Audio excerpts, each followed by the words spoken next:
दोस्तों अस्सलाम वालेकुम हक़ मौजूद जीअं उम्मीद है तव्हीं सभु ख़ुशि हूंदा। साथी हिकिड़े जी तजवीज़ आई त कॾहिं लाइब्रेरी में जॾहिं वियो था त कंहिं न कंहिं किताब खे जिन खे पढ़ो था उन्हनि ते को वंड रखो असां सां बि त हे साथी किताब आहे नौजवाननि ॾांहुं। 19वीं सदी में रूसी हिकिड़ो अज़ीम इंसान हो जंहिं लिखियो, जंहिंजो नालो क्रोपाटकन प्रिंस।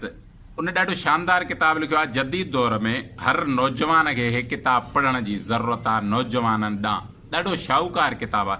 हिन ते 2-3 मिंटनि जो वंड था रखूं। 38 सुफ़नि जो आहे। जेको बि यूनिवर्सिटी कॉलेज स्कूल या जहिड़े बि तालीमी इदारनि में पढ़ंदड़ आहे या तालीम जे कंहिं बि तरीक़े सां को जो बि पढ़े थो उनखे किताब हर हाल में पढ़णु खपे। वंड हिन जो हे आहे त उहो चवे थो त जेकॾहिं तव्हीं जंहिं बि तालीमी इदारनि में पढ़ो था ऐं तव्हांखे हिकिड़ी सलाह वठण थो चाहियां त तव्हीं करणु छा था चाहियो, जेको पढ़ो था इन मां पढ़ी तव्हीं कंदा छा, उहो सवाल थो करे असां खां।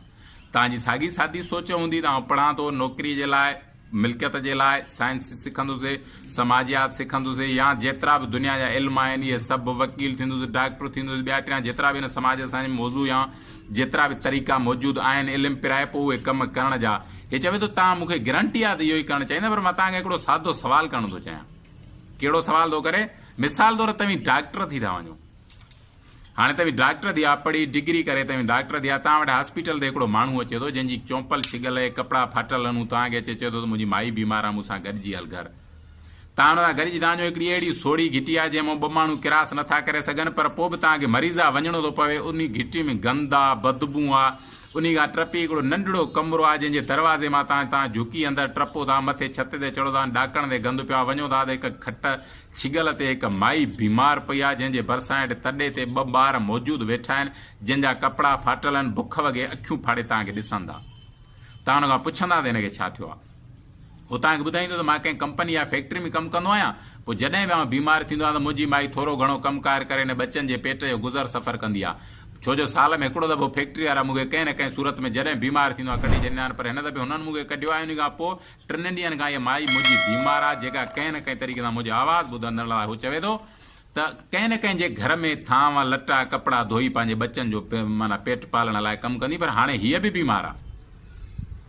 उन भरिसां हेठे पासे खां हेठी मंज़िल में उहो डॉक्टर खे ॿुधाए थो जेको खंघण जो आवाज़ थो अचे, जेको आवाज़ ख़तरनाक। इते हिकिड़ी जेका धोबियाणी माई उहा बीमार आहे। अञा हेठों जेके पाड़े असांजे में जेके बि माण्हुनि जा घरनि जा कम कंदी उहा माई जी सॼी आहे, कंहिंखे बुखार आहे, बीमार आहे। माहौल ई अहिड़ो आहे।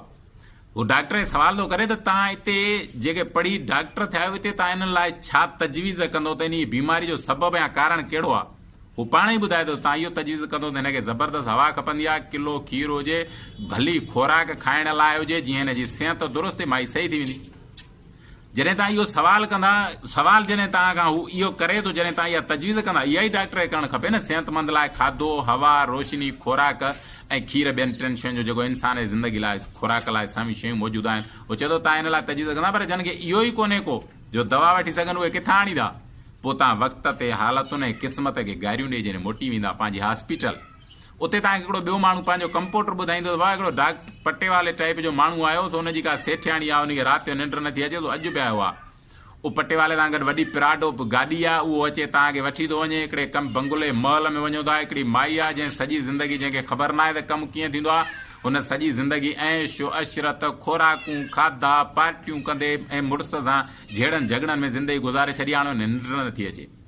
तव्हां हिन लाइ छा तजवीज़ कंदा? डॉक्टर खां सवाल थो करे। तव्हां हिन लाइ इहा ई तजवीज़ कंदा त घटि खोराक वारो खाधो खाओ, चिड़ घटि करियो, अहिड़ियूं शयूं खाओ जीअं तव्हांजो जिस्म थधो रहे, ऐं थोरे मिक़दार में को पंधु करियो, का पसार करियो, को थोरो घणो कमु करियो, तव्हांजे जिस्म मां पघर निकिरे, ऐं जेका तव्हांजे जिस्म में मिटी नथी लॻे, तव्हांजे जिस्म में बीमार ना विढ़ण जा जरासीम एक्टिव ई नथा थियनि। इन करे तव्हांजो माना साबित थो थिए त हिकिड़ा माण्हू जंहिं खोराक खाधे सिहत जे लाइ मरनि पिया, हिकिड़ा माण्हू इहे आहिनि जिन वटि इहा सफ़ा घणी आहे जंहिंजे करे बीमार आहिनि। तव्हां हुनखे तजवीज़ कंदा त ईअं करियो, खोराक घटि करियोसि, कमु थोरो घणो करे, पंधु करे ऐं रोशनी में ॿाहिरि निकिरी घुमे। हिकिड़े लाइ इहा तजवीज़, ॿिए जाइ लाइ इहा त हुन वटि खाइण लाइ कुझु कोन्हे। हाणे तव्हां हिकु डॉक्टर आहियो, ईमानदारी जे बुनियादनि ते हिन समाज में रहो था, इन्हनि ॿिन्ही जे बीमार हुअण जो सबबु छा आहे? उहो डॉक्टर खां सवाल थो करे। जेकॾहिं तव्हां डॉक्टर आहियो त तव्हां पंहिंजे वजूद, पंहिंजे सचाई, पंहिंजे ख़्याल सां फ़ैसिलो करियो। साबित थींदो त बराबरी जे बुनियादनि ते तव्हां जॾहिं ॿिन्ही खे बराबरी जे बुनियादनि ते बीहारींदा त माना हिकिड़ो मरीज़ आहे या 2, तव्हां हुनजो इलाज करे डॉक्टर समाज ख़ुशि त नथा करे सघो न। तव्हां डॉक्टर आहियो, जेकॾहिं ईमानदारी आहे तव्हां वटि सचाई आहे, त पोइ तव्हां बसि हिकु ई उन जॻह ते जवाबु ॾींदा त जंहिं सॼे निज़ाम में बीमारी फैलाई आहे उन निज़ाम खे दुरुस्त करण जी ज़रूरत आहे।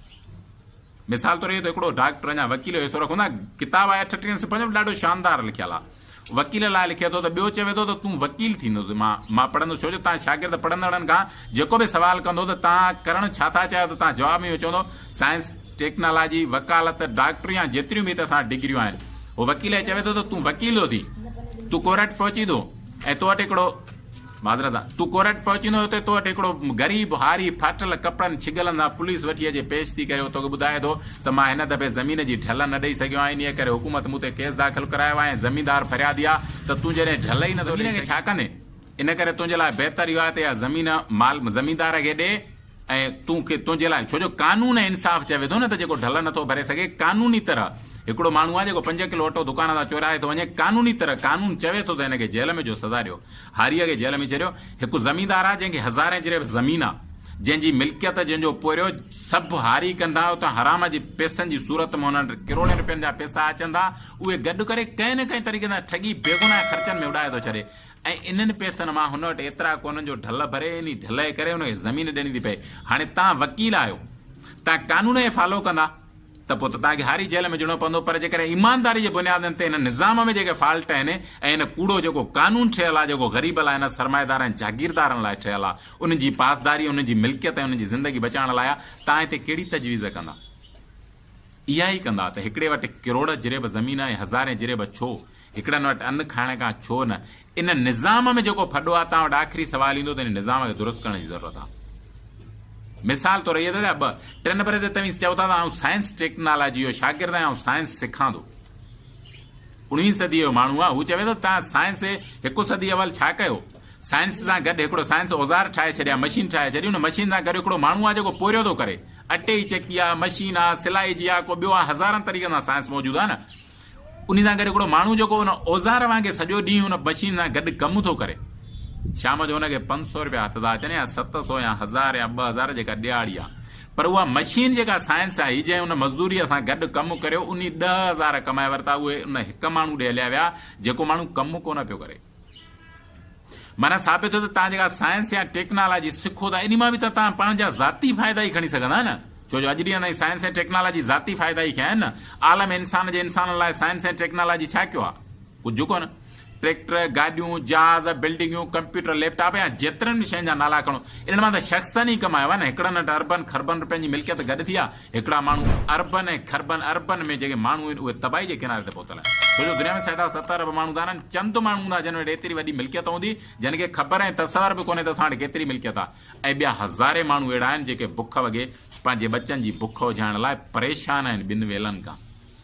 त पोइ इन विच में साइंस ऐं टेक्नोलॉजी जेका इंसान जे भले लाइ उन इंसान लाइ छा कयो आहे?